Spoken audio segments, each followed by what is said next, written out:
The music production process, step 2, gear. We all love talking about gear, right? So this is the episode where we do that. This is part of this series that we're currently doing where we go through the entire record-making process step by step, start to finish. It's a 10-step process that we go through. We have the outline done 2 episodes ago. Then we had the step 1, and then now it is step 2, which is picking the right gear for the project that you're working on. So this episode will help you choose the right gear. It will definitely help you not waste money on the wrong gear. I will show you and help you make good decisions. I will show you where it really matters, which things don't really matter. I show you the hierarchy of gear, like what's important, what's not important, so you invest your budget in the right things and you don't waste it on things that don't make a difference. And then also I go into why it is so important to pick the right gear for your project. So it's not just interface and a mic or whatever. It is the right gear overall, including instruments and all that. Super, super important. If you skip that step and you just always use whatever you have, you're going to self-sabotage and you're not going to get ideal results unless your setup is already perfect. So we're going to get into that. My name is Benedikt. I'm the host of this show. I am a mix engineer. I run a studio called Outback Recordings. We mix hundreds of songs every single year. We've been doing that for years at this point. We work worldwide with labels and artists from all over this planet, mostly in the rock world. Heavy music, rock, indie, all that kind of stuff. Before that, I was doing full production, so the entire thing from, writing, production, recording, editing, mixing, mastering, everything basically that goes into this. Now, for the last, I think 7-8 years at this point, I'm fully specializing in mixing. I do this with a small team here at my studio. And yeah, I also run the selfrecordingband.com, which is a coaching platform where we help artists who self-record, self-mix, self-produce, or any of those things, sometimes all of those things. We help them do that without cutting corners, without making typical mistakes. We give them the final quality control. We give them feedback and guidance and next steps along the way. We do this through our personalized one-on-one coaching in there and our group coaching that we have. And part of this platform also is this podcast, which is completely free. It's available on YouTube and all the audio podcast platforms. Of course, it's primarily an audio podcast, so you can listen on the go on Apple Podcasts, Spotify, wherever you enjoy your podcasts, but you can also watch on YouTube. All right, so let's go into this. Today, I'm not joined by my co-host, Manel, by the way. I'm doing this as a solo episode. It's going to be a short one. Next week, Manel's going to be back. And yeah, let's get into gear. And what I'm basically going to do is I'm going to walk you through the hierarchy of gear that I have based on I'm going to start with the number one most important thing, and then it's going to end somewhere, later with the stuff that doesn't really matter as much. So I'm going to go from super important to not as important, and I'm going to explain a few things along the way. And at the end, you'll know exactly what to spend, where to spend money, what to spend money on, what not to spend money on. You'll know where you might have, things in your setup that need improving, and maybe you haven't thought about some of these things. So here we go. It all starts at the source, which is not surprising for our listeners that already know us. We always talk about getting it right at the source, and it sounds like such a cliche, but it's so true. That's where it all starts, and the same is true for the gear. So the most important thing, number one thing you need to have is the right instrument for the project. And I don't mean the most expensive, crazy instrument. I mean the right instrument. It can be a super cheap one. It can be something crazy, self-built or whatever. But it needs to be the right thing for the project. So not all guitars are great for metal. Not all guitars are great for funk or classic rock or whatever. And there's always the exception, and you'll always find some artist that used some obscure, weird thing and made it sound awesome. But when you don't know what you want yet, when you haven't, you don't have the knowledge yet, you haven't built your taste yet when it comes to that stuff, I would just go with tried and true things for your genre, for your style. So you might already have those things, but just the fact that you have an instrument that you got some time ago doesn't mean it's the right one for what you're going to do. This is true for drums, for guitars, for any instrument, basically. It needs to play well, so you need to just be able to play it well, which is not true for every instrument, and everyone is so different there, like different types of frets, different types of all kinds of things affect how the instrument actually plays and how well you can play it, and it needs to sound right for the project. And in a professional studio, you'll always find a selection of different instruments because of that reason, because there's not just that one studio guitar, there's a different guitar for different jobs. It's not uncommon for producers to pick different guitars for different parts of a single song even, or different songs on a record. There might be one for solos and lead stuff, one for chords, one for more distorted things, one for cleaner things, So you might get away with just one, you might have to have a couple, but make sure you have the right instrument for the job, the right type of drum kit, the right shell sizes, the right cymbal sizes and material. It makes a big, big, big difference, and it cannot be changed afterwards. And if you're using virtual stuff, make sure you have the right sample library, make sure you have the right whatever you're using to generate your instruments. It has to be the right thing. There's not just one drum sampler that works across all different genres and styles. You have to be intentional about this. And inside the drum sampler, you have to pick the right drum shells, the right cymbals and all that, just like you would with a real kit. So that's where it all starts. Get the best instruments that you can afford and the right instruments for the job. Now, the instrument is a very personal thing. I know that. And, some people like weird things and some people like instruments that are, not really common, or they've built themselves. So the instrument might have flaws, might not be super well in tune or whatever. And this is okay if you know what you're doing. I just want to say that one more time. It is okay. I'm not saying everyone needs to have the same guitar for the same genre. That's not at all it. And different guitars will always sound different anyways, even if it's the same model. But if you know what you want and what you're doing, keep doing what you're doing. I'm not telling you to change guitars, but I know for a fact that a lot of people are using less than ideal stuff. And here's the good news. If you cannot afford to buy a new guitar or a new drum kit or a new bass or whatever instrument you record, there are rental companies, or you can go to a music shop sometime, like in some cases, in some areas, and you can just borrow something for the production of your record. Like if you have a structured production process like we outlined in the episodes prior to this one, then you will have it on your calendar. You'll know when you're gonna record. If you're doing consistent, recordings all the time and it's just a never-ending thing, then it might be harder. But if you have a record production coming up, you want to do an EP or an album, you can absolutely just rent and borrow instruments. You don't have to buy them. Same is true for drum kits, for cymbals. There are backline rental companies. You can rent all of those things and you don't have to buy them. So if you have a good kit, but maybe you don't have the right snare drum, you can absolutely rent that. Or if you don't have the right cymbals or whatever. It absolutely makes sense to optimize all of that before you think about anything else. None of the recording gear matters until you get that part right. So always start there. Don't just use what you have. Do whatever you can to get your hands on the ideal stuff. And that means you might have to do some research as well. You might not even know what the right stuff is for your music. So do some research. Look up what your favorite artists are actually using, if that is something that's interesting to you, or look up the different sound characteristics of different cymbals and drum shells and guitars and all that. And there might be some learning involved, some research. That's just part of becoming a producer or a self-producing artist. You need to know what works and how those things sound, so you can make intentional decisions.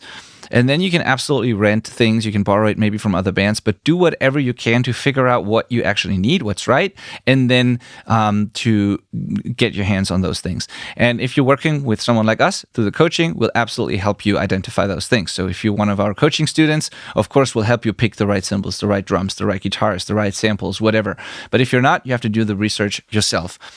So the next thing here on this list is, again, about the source. It is things like strings, drum skins, guitar picks, sticks, all those kinds of things. And yes, that's the second most important thing. More important than any microphone, any other piece of gear, any software, any recording equipment. It is simple things like that, because a different type of guitar strings, different guitar string gauges, old strings versus new strings, it all makes a very, very big difference, and it cannot be changed after the fact. No matter what you do, it is what it is. So Pay attention to that. Learn to pick the right string material and the right string gauge for the sound you're going for and for your tuning. Learn to pick the right drum skins. 90% of the drum sound is in the drum skin, the drum head. It's not the shell. Even the most expensive kit with crappy old heads or with the wrong heads will sound off, will not sound right for what you're going for. Every engineer intentionally chooses the drum skins, the drum heads. They set it up properly, they tune it properly, but they pick the right drum skins. And it's different for every song, for every record. So it's not that there's just this one studio kit that's always set up the same way. When we go into studio and we produce real records, we're going to sit down with the artist, or we make the decision ourselves, and we're going to pick specific drum skins, single ply, double ply, clear, coated, whatever. We're going to pick those things intentionally, and it's going to be different for every record. Sometimes for every song on a record, we're going to change them frequently during the production. It's very, very normal, and we always start with fresh drum skins and set them up properly. The same is true for, like I said, cymbals, but that's kind of its own instrument. Then strings, like I said, changing strings multiple times during a session is very, very common, necessary actually.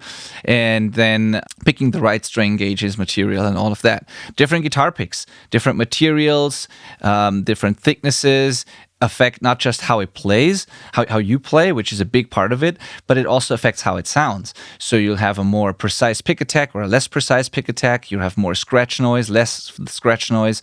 You'll have more squeaks or less of those.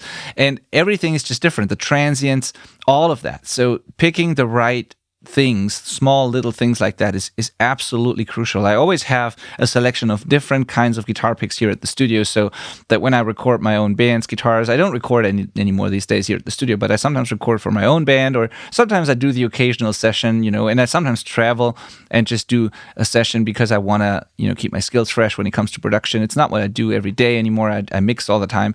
But when I do that, I'll always have a selection of picks with me. And I did that when I was doing full production for 10 years. I always had a selection of picks with me, and I would give a different pick to a player if I hear a squeak or a noise problem, a scratch, or if the transients are just not right, the attack sounds off, I'll just give a different pick to the player and see if that solves the problem. And it's always mind-blowing to me how much of a difference it makes. Same is true for drumsticks. Heavier, lighter sticks, drummers will hopefully know that, make a big difference. So all those things, get that right after you have the right instrument. Then the next thing is amps and cabs if you're recording guitars. And this, you can replace this with amp sims and impulse responses or virtual cabs. But like whatever you plug your guitar into, right? So amps and cabs is the next thing. Again, part of the source. I would highly encourage you to learn how to mic a real amp. I'm not against amp sims at all, but there's value in learning the skill of recording guitars because the same skills apply to using amp sims properly, by the way. So if you have a guitar amp that you like, learn to record that. If you don't have one, get the right one for your project, get the right cab for your project, or just use amp sims if you don't want to buy an amp or can't record an amp for whatever reason, that's fine. Again, it's a good skill to have, and I would highly recommend that everyone tries out recording a real amp at some point, but if you can't, that's totally fine. The thing about cabs and amps is that cabs are more important than amps. The cabs matter more. So a lot of people are surprised when I say this, but most engineers, everyone that I know, like my peers, my professional, engineer peers, they say the same thing. Cabs are more important. If you have the right amp out of the, like assuming you picked the amp, an amp of the right category, that's of course the thing, then it makes a bigger difference to swap out the cab than it makes to swap out the amp. Of course, a Fender clean amp will sound nothing like a Mesa Boogie rectifier. I totally get that. But if you pick amps from the same category, like if you compare different American style high gain amps, and you compare a 5150 and a rectifier and like a couple of other like amps like this, swapping out the amp with the same cab is going to be less of a difference than using one of those amps and picking different and trying different cabs. The cabs are going to make a bigger difference, a night and day difference, actually. Same is true if you go for like a British rock tone or whatever. Using a different type of Marshall amp or an Orange amp or whatever, yes, different sound, but try the same thing with pick one of those amps, dial it in the way you like, and then try different cabs. And you're gonna be not just surprised. It's gonna be like if you've never done that, this is like a revelation. It's amazing what the difference the cab makes. And if you don't have many real cabs to try, use impulse responses.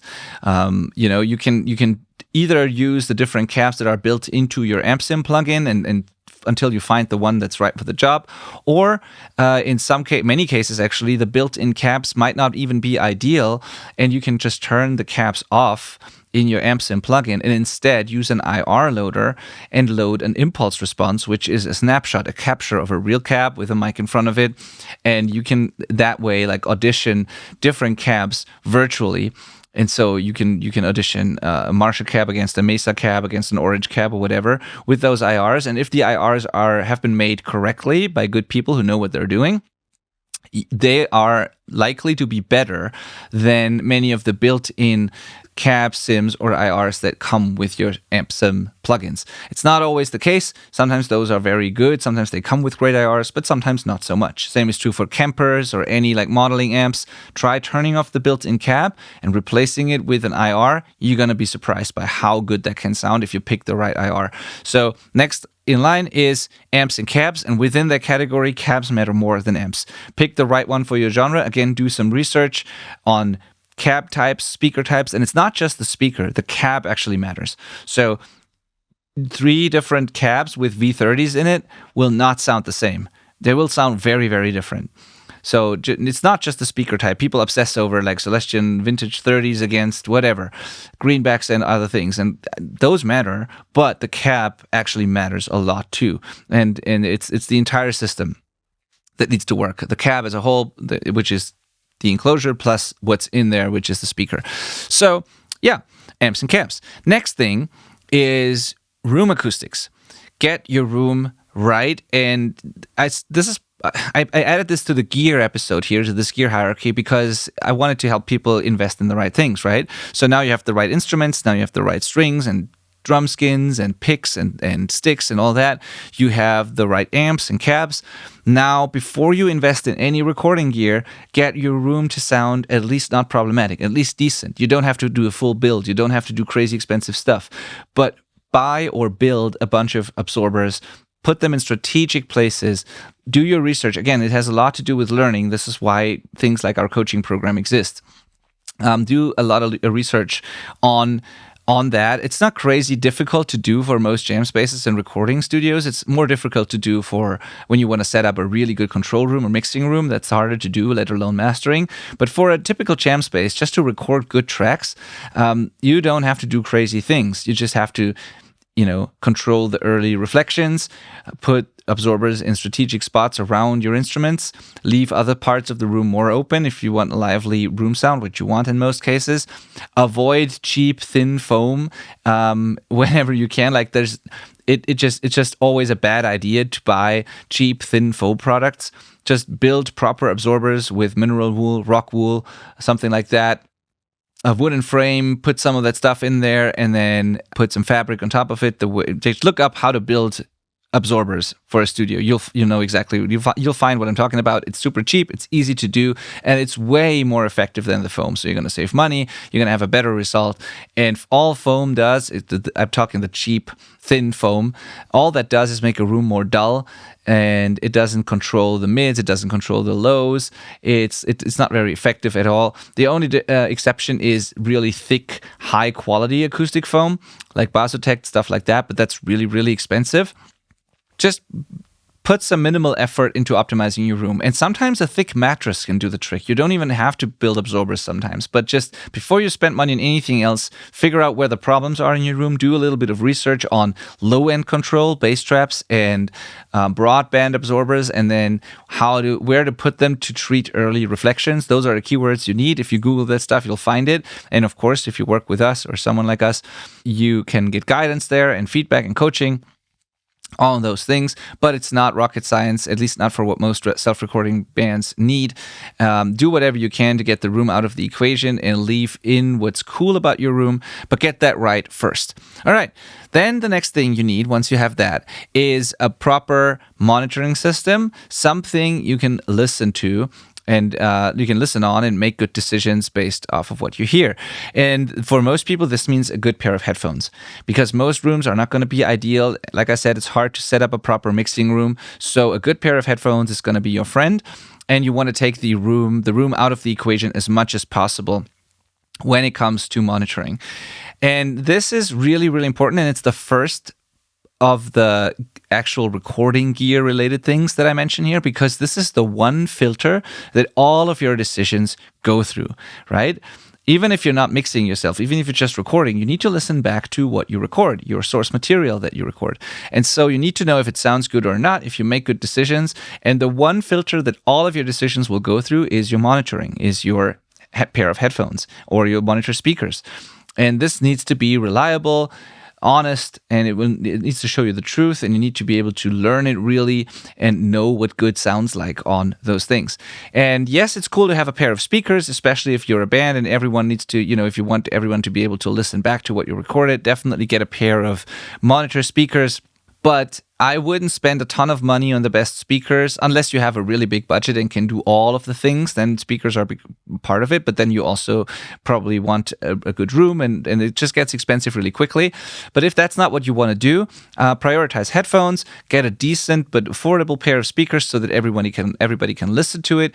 If you want to mix yourself, get a better pair of speakers. Still doesn't have to be crazy, but something that you can afford, that's good, and do some room treatment, just so you can listen on speakers as well and not just the headphones. You're still going to do the most critical decisions and most critical stuff on the headphones, but you want to have something that you can listen on for longer without the fatigue.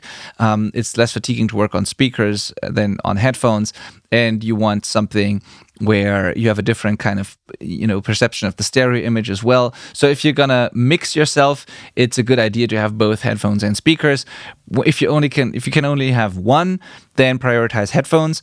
And if you're not mixing and you're just in the jam space, just get a pair of speakers so everybody can listen to it, and then make the critical decisions about where you put the mics and how you set everything up. Make those on headphones. All right. And also, if you record, you will need headphones where you can listen. You can hear yourself while you're recording. So this can be the same pair. If it's a decent, great, like a good sounding closed back pair of headphones, you can use that for both recording and basic mixing decisions, or like recording decisions, listening back to that. If you want to do some serious mixing on headphones and also record, I would recommend getting closed back headphones for recording and open back headphones for mixing. So then the next step here is, or the next thing on the list is microphones and DI boxes, if you need a DI box. So again, we're going back from the source closer and closer to the computer. Now, microphones are important, and more important than any plugin or anything like that. So pick the right mics for the job. Pick the right mic for your voice. Every voice is different, and just because one mic works for one singer doesn't mean it works for you. Not at all. Everybody has the S's in different frequency spots, the sibilants. Some voices are more sibilant than others. This is going to be a major pain point in your mix later if you don't get the sibilants right, if it's a mismatch between your voice and the microphone. Some depending on how your voice sounds, you might need a little bit of a fuller sounding mic, or maybe a little bit of a brighter mic, or there's so many factors at play, but you definitely need to get the right microphone for your voice. And the room also plays a role here, because if you have a really bad untreated room, a dynamic mic like this one, the SM7 that I'm talking into right now, might be your friend, because it takes the room out of the equation to a degree. It's not as sensitive to things that are further away, like room reflections. If you have a good sounding room, or you just want to embrace the room sound and you like how it sounds, then go with a condenser mic. But the room plays a role, your personal taste, of course, and then also the sound of your voice. And then if you record guitars, a simple SM57 will just do. But there's so many more microphones that would work for guitars. It's impossible to give a good recommendation because it's all very subjective. Again, you need to do a little bit of research and a little bit of comparing maybe. And if you don't want to do that or don't have the time to do that, go with a tried and true thing like an SM57 or a Sennheiser E906 or a ribbon mic, or one of the, there are certain mics. If you look up how to mic guitar amps or how to record guitar amps, you'll find the same mic models a lot. Pick one of those and see if you like it.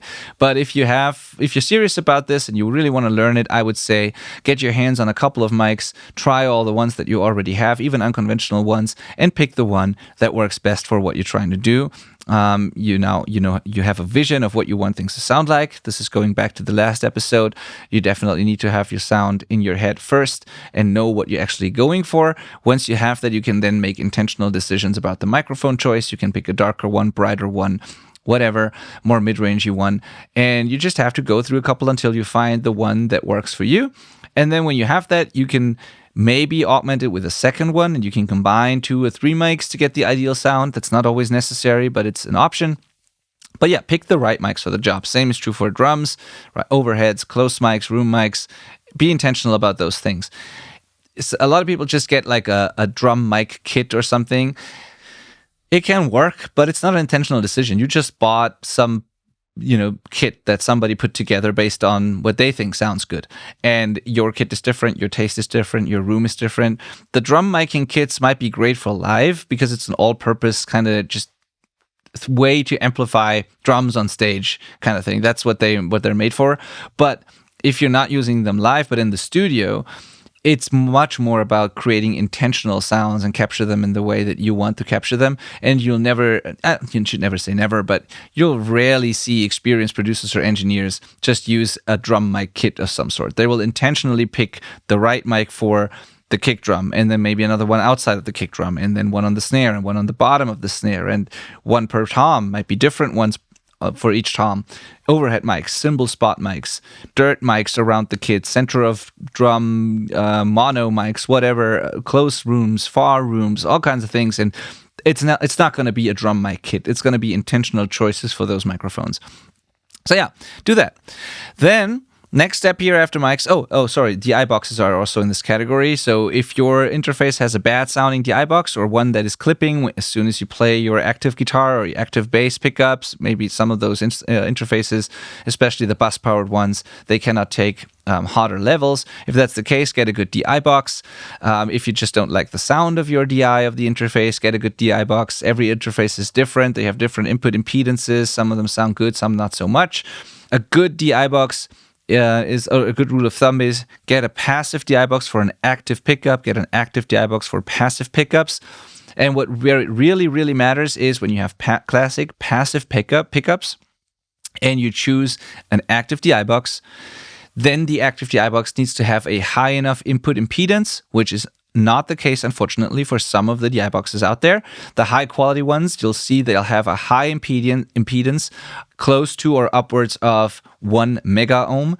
If it's way lower than that, if it's, 500 kilo ohm or something like that, it might work, but the typical input impedance of a guitar amp is a mega ohm. And if you are below that, you're going to lose some of the quality of the DI signal. You're going to lose some top end.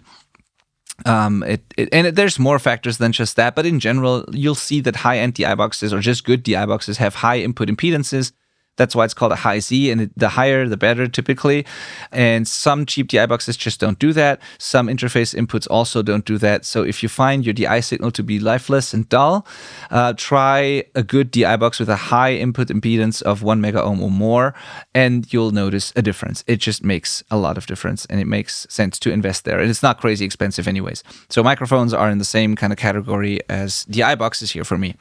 So then the next step here is the audio interface. The audio interface is the interface between the outside world and your computer.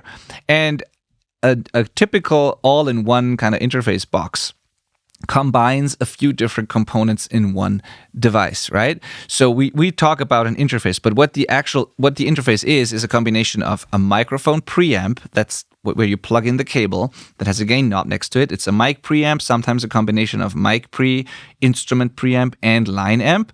So you have 3 different types of signals: mic, instrument, and line, 3 different things. And what the preamp does is it amplifies those signals, especially the mic and the instrument signal are very weak, and the preamp amplifies those signals and turns them into a line signal that can then be processed further. That's what the mic preamp does. It's built into any interface. You can get external preamps as well, but a normal, modern, standard, standalone kind of all-in-one interface has mic preamps, instrument preamps built into it, and they turn the low-level mic and instrument signals into higher-level pre-amplified line signals that can then be processed further. Now, then, after the preamp comes the converter that converts this line signal, this analog line signal, into a digital signal. So that's part of the interface. It's a preamp, then it's a converter, and then after the converter is the actual interface, which is the USB interface, the Thunderbolt interface, or whatever you have. And these three parts make up an audio interface. Then there's headphone amps in it and other components too. But when it comes to the recording side of things, you have the preamp, you have the converter, and you have the actual interface. So the interface, the whole box matters, not as much as microphones, the iBoxes, instruments, and all the stuff we talked about, but it matters. But these days, these things are generally good. So I wouldn't spend too much time worrying about those individual components. When you compare interfaces, you'll read about preamp quality and converter quality and all of that. Honestly, these days, all those things work and sound decent. So are there differences? Yes, there are. Not in the same price category usually. If you stay in the same price category, they're all going to be pretty much the same. Many of them are using the same chips inside, and it's not a big difference. If you go from like entry-level Focusrite Scarlett thing, and I'm not bashing the Scarlett, not at all, but like I'm just using that as a very common example. If you go from that entry-level kind of interface to a super high-end sort of interface, there will be a difference between converters and preamps, but within the same category, you're going to have very similar experiences when it comes to sound. What matters more is the features these days. So pick an interface that has enough inputs and outputs for what you need. You want to be able to record all your drum mics, or if you don't record real drums, maybe 2 channels are enough for your guitar and vocals. Maybe you need 4 channels because you want to record acoustic guitar with a pair of room mics, a close mic, and then also a 4th mic where you can record vocals at the same time. So maybe you need 4, maybe you need 8, maybe you need 16. Just choose an interface based on the amounts of channels you need and other features, like you want to have low latency, you want to have the right amount of outputs for different headphone and monitor mixes. Maybe you need line inputs for external preamps or other things you have. Maybe you don't need line inputs, maybe instrument and mic are enough. Those features matter much more than the actual quality of the components these days, just because you need those features, right? So pick stuff that has what you need and then go as high quality as you can with your budget after you spend money on the other things that we mentioned before. It makes zero sense to buy a really expensive interface and record everything in a very shitty sounding room that is not serving your songs and the sound you want to capture, or buying a really expensive interface and recording with the completely wrong guitar for what you want to do, or it goes on and on. All right. Next step is the computer itself. Computers these days are generally good and fast and powerful enough. Enough said, basically. It makes zero sense to argue about Mac versus PC and those things. Like, it's a totally personal preference. There's pros and cons to both. I'm a Mac guy, but I also know a lot of great producers who work on PC and Windows. There's no right or wrong. It needs to be powerful enough. You need to know if you need a mobile setup or just a stationary, desktop computer. Up to you. But in general, most modern, half-decent computers from the last 5 years or so will be good enough to do the job. And for most self-recording bands' needs, I'd say. It gets a little different as soon as you go into more electronic stuff and you use a lot of samples, or if you make any kind of rock music with lots of samples, it can be a little different. So if you're combining multiple different synth plugins and then drum sample libraries and amp sims, and you want to run everything at the highest quality possible, or if you're doing film scores or sync licensing music with like huge arrangements of samples and stuff, then it's a good idea to get a lot of RAM first of all, but then also powerful CPUs. If you do normal band stuff with a lot of audio that you record, any half-decent computer will do. You don't need tons of RAM. You don't need a big CPU. It's just going to work. So yeah. Also, if you mix, you're going to need a little more power than just like CPU power compared to just recording. If you handle big sessions, mixing sessions with tons of plugins, it's different to just an empty recording session, or most recording sessions are not empty, but you know what I mean. A big mixing session is going to require more of your computer. So yeah, computers. The next thing is recording software. So now you have a computer, you have all the stuff that goes into the computer. Now you pick the software you want to record with. And it's so low on this list here because it doesn't matter. As long as you pick one of those established, tried and true, proven DAWs, they will all do the job. It doesn't matter if you use Cubase or Logic or Pro Tools or Reaper. Pick the one that you feel good about for different reasons, and then go with it and learn it as well as you can. I would highly recommend that you don't pick some obscure, weird thing that nobody uses just because you won't find good tutorials on it. You won't be able to find a coach who uses it. You won't be able to find collaborators who know how to use it. It's just going to be harder in all kinds of ways. And it's not necessary because most DAWs have an affordable entry-level option. And even if you have to buy a full license, it's a one-time thing you buy for a couple $100. And I mean, it's the heart of your whole recording setup. It's the mothership. Why wouldn't you not invest in that and just run with it, right? And or you go with something like Reaper, where Reaper it's I don't know, $70-$80, something like this, if it's still the same price point. Like, it's super, super affordable, and it is so powerful. As long as you can handle how it looks and the learning curve that comes with it. I'm not a big Reaper fan for that reason personally, but as long as you can handle that, it's a super powerful DAW. And if I was on a budget, I would go with Reaper, even though I don't particularly like the workflow and how it looks, but it's so powerful. It can do everything I need to do, and I would go with Reaper on a budget, period, of course. And I would not go with some weird, obscure, free thing just because it's free. I would spend the $70 and just have a proper DAW. And even better, in my opinion, if you get something established like Logic or Cubase or even Pro Tools. I wouldn't recommend Pro Tools for most DIY bands, honestly, for many different reasons. But between Cubase and Logic, for example, you have very powerful options. Studio One is another one. Absolutely great DAW. Pick any of those. If you're with GarageBand, for example, you can start with that, but it's just a good tool to capture ideas and demos, but it's not a fully fledged, fully capable DAW. That it's just lacking a couple of options that you absolutely need at some point if you want to do real productions. So GarageBand can be a great entry thing, starting point, but then you want to upgrade it to Logic eventually or some other DAW. Yeah. Pick one of those major DAWs and then go with it. Start with the essential version, the whatever artist version, essential version, light version, whatever there is, and then go with it. And then upgrade if you need the pro version or the full version at some point. But just learn one DAW really, really well. The main differences between the DAWs are the following. Cubase is kind of the best of both worlds when it comes to MIDI and audio workflow, and it is very close to what an actual recording system looks like, like a classic recording studio analog workflow in terms of routing, sends, buses, and all that. It's if you know how a mixing board works, you know how Cubase works, and then it is. Yeah, I personally love it. It's a great workflow. It has best of both worlds in terms of MIDI and audio. It has fantastic editing capabilities, built-in vocal tuning, vocal alignment, great abilities to multi-track edit drums and stuff like that. Mixing workflow is great. Great plugins. The plugins sound phenomenal in Cubase. So great all-rounder. Logic is awesome if you want to use the virtual session players in there. They're great creative tools. It's awesome because of the big collection of samples and sounds that come with it. So if you're doing sync licensing, library music, film scores, a lot of writing, a lot of creative work, Logic is a really great DAW. It's lacking in terms of editing capabilities when it comes to editing audio. I think that is not an ideal workflow in there, and I know many engineers who record and produce in Logic but then edit in other DAWs for that reason. It can be done, though. There's pros and cons to everything, but it's a very creative, fun DAW to mix in that is super powerful and can do everything you need.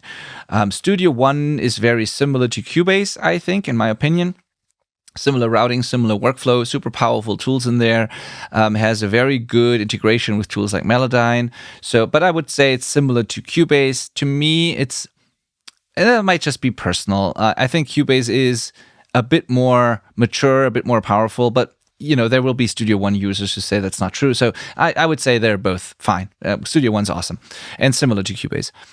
Then, I can speak from experience, by the way, because I have all of those DAWs because of our coaching. Like I have tried, and not just tried, used all of them, and I work in all of them constantly. I do my main mixing work in Cubase in my studio. It's always Cubase, but in the coaching, we work with whatever people have, and so I had to learn all those different DAWs. So then we have Ableton, which is another popular one. But if you are a band or a musician working with real audio signals primarily, I would not recommend Ableton. It's awesome for MIDI stuff, for electronic music. The MIDI workflow is fantastic in Ableton. That's what it's made for, that and running live backing tracks and stuff. So Ableton is awesome for that. But it has a completely different routing and workflow compared to any other DAW and compared to how a classic recording studio works. The mixing workflow is different. So I would just not recommend it to anyone just wanting to record their band and mix their band. It's like not the ideal tool for that. If you do EDM, if you make beats, if you are making electronic music in the box primarily, go with Ableton. It's awesome for that. If you're recording bands, pick something else. Then a similar thing can be said about FL Studio, for example. So yeah, pick the one that works for you. Luna by Universal Audio is a great choice as well. There's a free version and then a paid version. Integrates well with the Universal Audio plugins. Then there's Harrison Mixbus. There's a couple of others, but then we get into the kind of DAWs that nobody really uses. So I wouldn't necessarily recommend to go that route. But yeah, pick the DAW that works for you. Based on these things, do some research, try a trial version, and then just run with it, learn it, and just don't look back. Like all of the producers that I know, they just started on something because they learned under someone, they assisted somewhere, whatever. They picked a DAW for whatever reason. They learned all about it, and then they just stuck with it, and they don't question it anymore. And all of them get great results. You'll find amazing engineers and producers working in Logic, in Pro Tools, in Cubase, in Reaper. It's like, pick one, run with it. Now, the final thing on our list here is outboard gear and plugins, like all the signal processing, compressors, EQs, all the fun stuff. It is the absolute bottom of the list here because before you have optimized all the other things on this list, don't even think about getting any of that stuff. The only exception are things that you need because you don't have any other option for this right now, right? So, of course, if you need a certain plugin because your DAW doesn't have the stock option and you need it to create the sound you want, then go get that plugin. If I can't think of a really good example now, but yeah, for example, if you want a really good transparent mastering limiter at the end because you also kind of do a DIY master and you want to just finish the whole thing and get it up to a certain loudness, most DAWs, all of them actually, will not give you a really good mastering limiter. So in that case, if you don't have a good option, you might have to bite the bullet and get a limiter. Or if you don't have a real guitar amp and you need to record guitars with a high quality and you want good amp sounds, you might have to get an amp sim plugin because most stock amp sims just don't sound good. And so that is an exception, of course. But everything where you have a stock option like EQs, compressors, anything like that, use the stuff you have first, and only when you find yourself in a situation where you can't do a specific thing with what you have and you really maxed it out, you really know how to use it, you tried everything you can and you just can't make it work, buy something that does the job better or in a different way, or if you're like really intentional about it. But most people just go to third-party things without even knowing how to use the stock stuff properly. And I can tell you that if you give me any of those major DAWs without any third-party plugins, I could do a pretty killer badass mix in there, and it will just work with only stock plugins. Would I be faster and would it be more fun and whatever with my other options that I have? Sure. But if I were on a budget, I would invest in all the other things first, and then as the final thing, after I've improved everything else, then I would improve my plugin collection, because that just makes so much more sense. Everything else, different monitoring, a better room acoustics, better microphones, better or the right type of instruments and amps and strings and drum skins and all those things, the interface that has enough inputs and outputs, a powerful computer, the right DAW, all of those things will have a bigger impact on my end result than buying a new plugin. So I need to improve all of that first and then optimize my plugin collection. Same is true for outboard gear. Don't even think about using fancy outboard compressors or EQs or whatever before you've optimized all the rest, because the difference is going to be so minimal. And so many people think that everything will magically sound awesome when they get this bus compressor or this high-end whatever thing. And they are cool. I'm not against buying these things, but I'm 100% sure that for 99% of all listeners out there now, there is going to be some other area that they can improve first that would give them would make a bigger difference and improve their songs and their mixes more than getting any piece of outboard gear, any high-end compressor, any high-end EQ. So, yeah. Do the other stuff first. Doesn't mean it doesn't matter. I love great analog gear. Also, while recording, I love committing things on the way in through EQs and compressors. I like good mic preamps. I like all of that stuff. But it matters less than everything else on this list.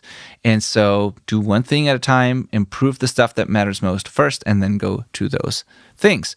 All right, that is it. So one more time, really quickly, start to finish. Instruments first, then strings, drum skins, picks, and sticks, and that kind of all those stuff, all those things that belong to the source and the instruments. Then number 3 is amps and cabs being more important than amps. Then room acoustics, then in simple room treatment, absorbers, whatever, mattresses, whatever you can get your hands on, but invest there first. Treat early reflections and the low end first, then worry about the rest. Then speakers and headphones. Prioritize headphones in most DIY situations. Speakers are nice so that everybody can listen on them and so that you can work for longer without the ear fatigue, but prioritize headphones because they take the room out of the equation. Open back for mixing, close back for recording. Then number 6 is microphones and DI boxes.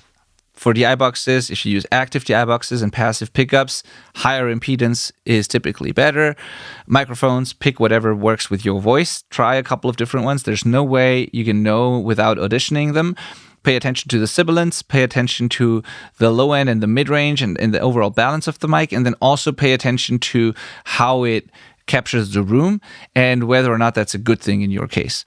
In many DIY cases, I recommend dynamic mics over condenser mics. So then there's the audio interface. Features matter more than specs here. Most modern interfaces generally sound decent, so don't over-obsess over preamps and converters and that kind of stuff. Go with whatever gives you the features, inputs, and outputs that you need. Next up is the computer. Next up is the recording software, the DAW. Pick any of the major ones, established ones. Do some research, listen back to this part of this episode. Pick one, learn it, run with it. And then the final thing, the last thing on this list is outboard gear and plugins.